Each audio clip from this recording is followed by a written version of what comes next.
Welcome to the play The Death of a Salesman by Arthur Miller, recreated by Eric Villapando, Beatriz Gutierrez, Nader Ramirez, and Monique Hayes. Next, we will introduce the characters. Willie Loman, Linda Loman, Biff Loman, Happy Loman, Howard, the woman.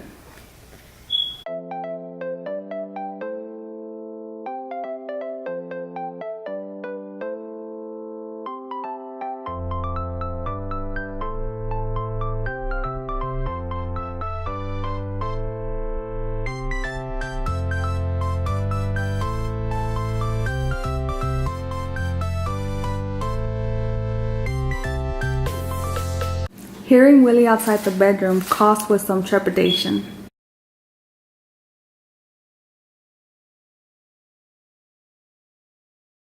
Willie? it's alright. I came back. Why, what happened? Did something happen, Willie? No, nothing happened. You didn't smash the car, did you? I said nothing happened. Didn't you hear me? Don't you feel well? I'm tired to the death. I couldn't make it. I just couldn't make it, Linda. Where were you all day? You look terrible. I got as far as a little above Yonkers. I stopped for a cup of coffee. Maybe it was the coffee. What? I suddenly couldn't drive anymore. The car kept going off to the shoulder, you know? Oh, maybe it was a steering again. I don't think Angelo knows the Studebaker. No, it's me. It's me. Suddenly I realize I'm going 60 miles an hour and I don't remember the last 5 minutes. I can't seem to keep my mind to it. Maybe it's your glasses. You never went for your new glasses. No, I see everything. I came back 10 miles an hour. It took me nearly 4 hours from Yonkers. Well, you'll just have to take a rest, Willie. You can't continue this way. I just got back from Florida. But you didn't rest your mind. Your mind is overactive and the mind is what counts, dear. I'll start off in the morning. Maybe I'll feel better in the morning. These goddamn arch supports are killing me. Take an aspirin. Should I get you an aspirin? It'll soothe you. I was driving along, you understand? And I was fine. I was even observing the scenery. You can imagine me looking at scenery on the road every week of my life. But it's so beautiful up there, Linda. The trees are so thick and the sun is warm. I opened the windshield and just let the warm air bathe over me. And then all of a sudden, I'm going off the road. I'm telling you, I obviously forgot I was driving. If I'd gone the other way over the white line, I might have killed somebody. So I went on again. And 5 minutes later, I was dreaming again. And I had such thoughts. I have such strange thoughts. Willie, dear, talk to them again. There's no reason why you can't work in New York. They don't need me in New York. I'm the New England man. I'm vital in New England. But you're 60 years old. They can expect you to keep traveling every week. I'll have to send a wire to Portland. I'm supposed to see Brown and Morrison tomorrow morning at 10 o'clock to show the line. God damn it, I could sell them. He starts putting on his jacket, Linda taking the jacket from him. Why don't you go down to the place tomorrow and tell Howard you simply got to work in New York? You're too accommodating, dear. If old man Wenger was alive, I'd be in charge of New York now. That man was a prince. He was a masterful man. But the boy of his, that Howard, he don't appreciate. When I went north the first time, the Wenger company didn't know where New England was. Why don't you tell those things to Howard, dear? I will. I definitely will. Is there any cheese? I'll make you a sandwich. No, go to sleep. I will take some milk. I'll be up right away. The boys in? They're sleeping. Happy took Biff on a date tonight. That's so.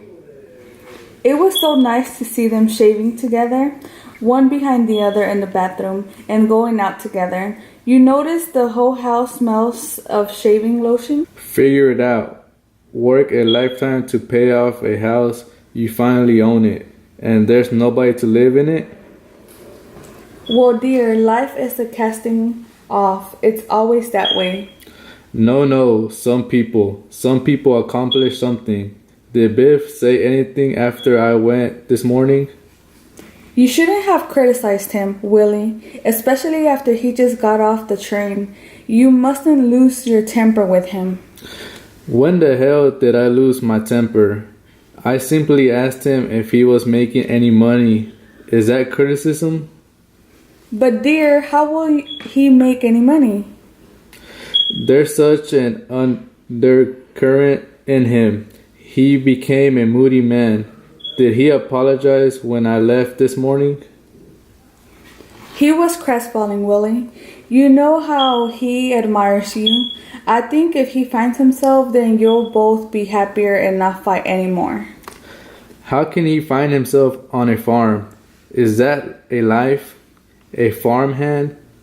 In the beginning, when he was young, I thought, well, a young man is good for him to tramp around, take a lot of different jobs. But it's more than 10 years now and he has yet make $35 a week. He's finding himself, Willie.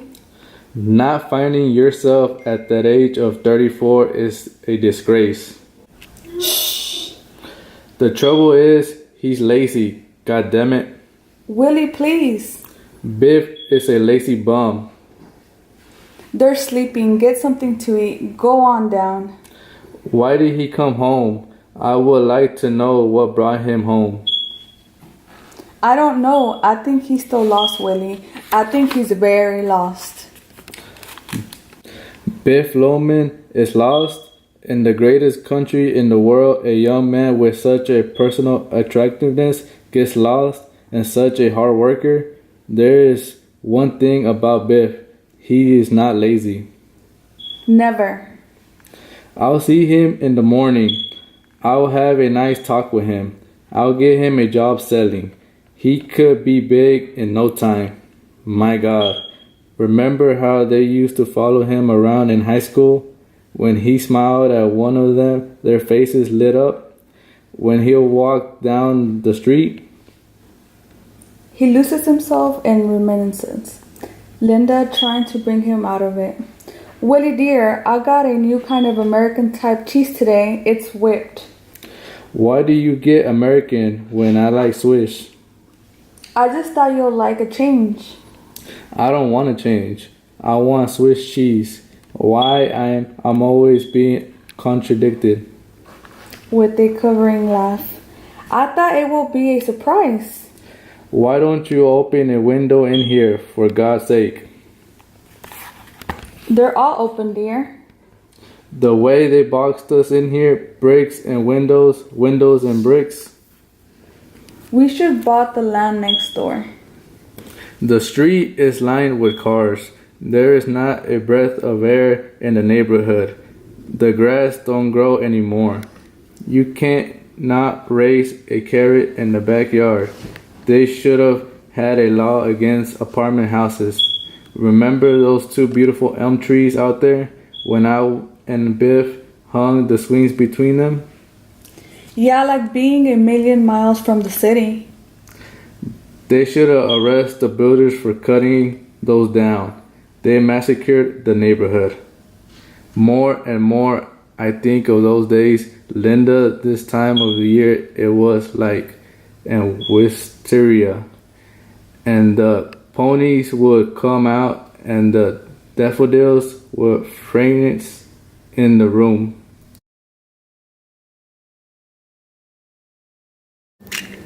Well, after all, people had to move somewhere. No, there's more people now. I don't think there's more people. I think There is more people. That's what's ruining this country. Population is getting out of control. The competition is maddening. Smell the stink from that apartment house and another one on the other side. How can they whip cheese? on Willie's last line, Biff and Happy raised themselves up in their beds listening.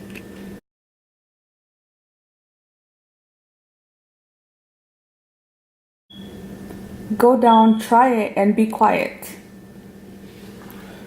Turning to Linda, guilty. You're not worried about me, are you, sweetheart? What's the matter? Listen. You got too much on the ball to worry about. You are my foundation and my support, Linda. Just try to relax, dear. You make mountains out of molehills.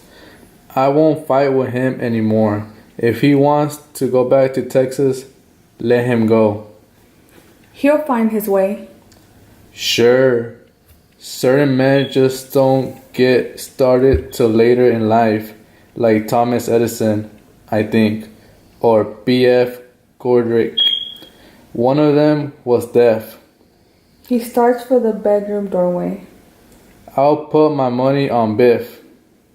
And Willie, if it's warm Sunday, we'll drive in the country and we'll open the windshield and take lunch. No, the windshield don't open on the new car. But you opened it today. Me? I didn't. He stops. Now, it's not that particular. Isn't it that a remarkable? What, darling? That is the most remarkable thing. What, dear? I was thinking of a Chevy 1928 when I had the red Chevy. That's funny. I could have sworn I was driving that Chevy today. Well, that's nothing. Something must have reminded you.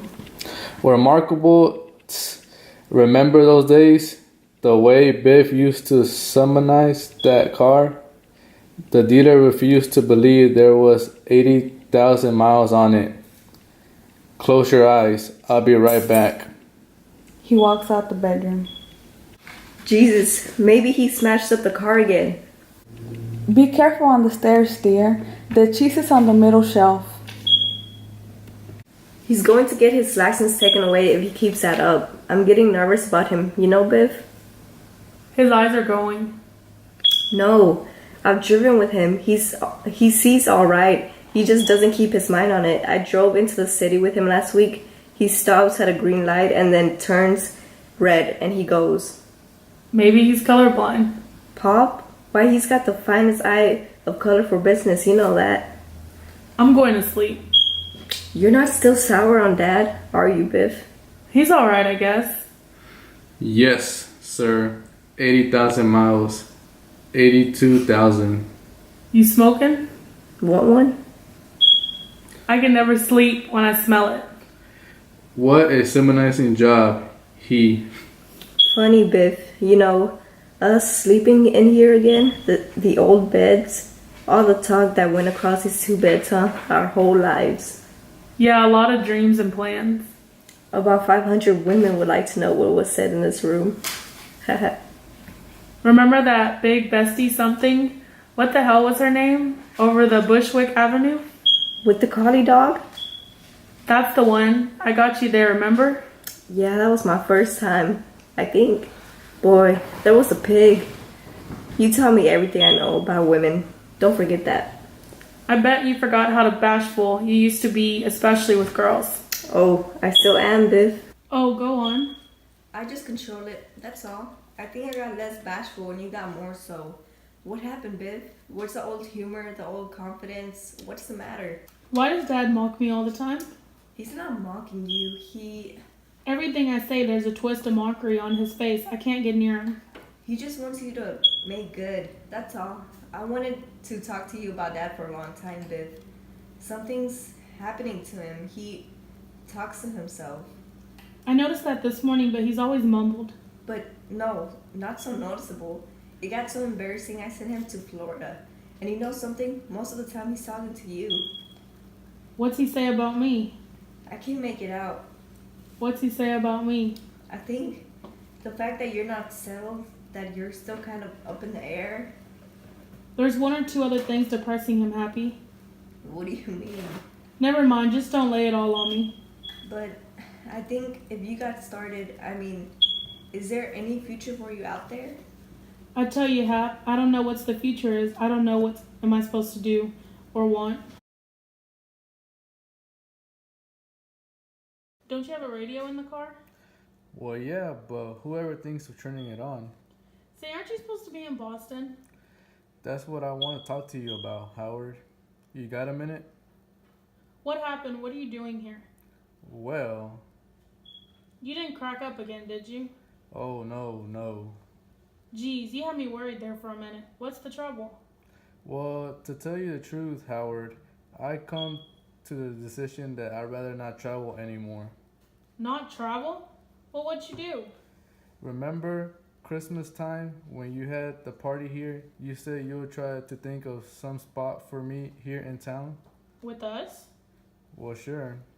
Oh, yeah, I remember. Well, I couldn't think of anything for you, Willie. I'll tell you, Howard, the kids are all grown up, you know, and I don't need much anymore. If I could take home, well, $65 a week, I could swing it. Yeah, but Willie, I'll tell you why, Howard. Speaking frankly, and between the two of us, you know, I'm just a little tired. Oh, I could understand that, Willie, but you're a road man, Willie, and we do road business. We've only got half a dozen salesmen on the floor here.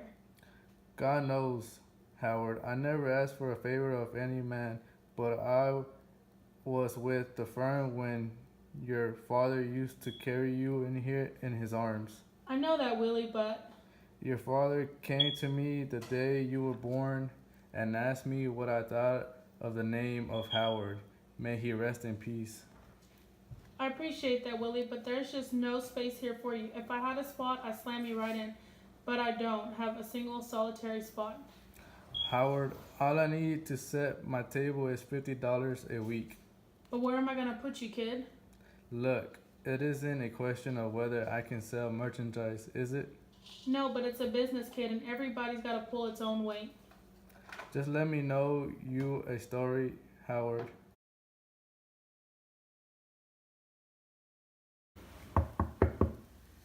Aren't you going to answer the door? He'll wake the whole hotel. I'm not expecting anybody. Why don't you have another drink, honey, and stop being so damn self-centered? I'm so lonely. You know you ruined me, Willie. From now on, whenever you come to the office, I'll see that you go right through to the buyers. No waiting at my desk anymore, Willie. You ruined me. That's nice of you to say that. Gee, you are self-centered. Why so sad? You are the saddest, self-centeredest soul I've ever seen. Come on inside, drummer boy. It's silly to be dressing in the middle of the night. Aren't you going to answer the door? They are knocking on the wrong door. But I felt the knocking, and he heard us talking in here. Maybe it's the hotel on fire? It's a mistake. Then tell him to go away. There's nobody there.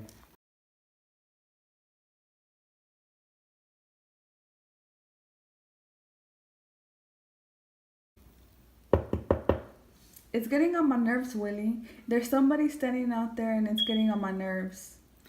Alright, stay in the bathroom here and don't come out. I think there's a law in Massachusetts about it, so don't come out. It may be the new room clerk. He'll look very mean, so don't come out. It's a mistake. There's no fire. Why didn't you answer? Biff, what are you doing in Boston?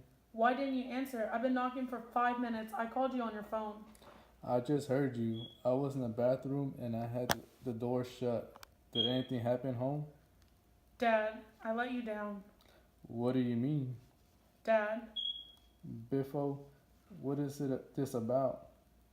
come on, let's go downstairs and get you malted. Dad, I flunked math. Not for the term. The term, I haven't got enough credits to graduate. You mean to say Bernard wouldn't give you the answers? He did, he tried, but I only got a 61.